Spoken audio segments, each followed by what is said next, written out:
কি বলবো আমার এ দেখেন ফেলে ওটা এখন কামড়ায়নি, চলো কামড়াইছি একবার,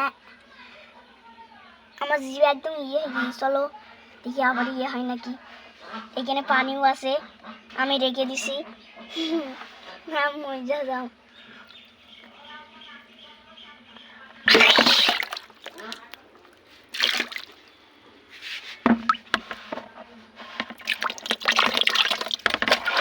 গাইস আপনাদের জন্য এই ভিডিও বানাচ্ছি, হালকা একদম খারাপ হয়ে যাচ্ছে, আমি তারপরে বানাবো না, বানাবো না গাইস। এই ভিডিওটা কেউ জানো বা শুনতে না পারে না, আমি টিভি দিয়ে বলি।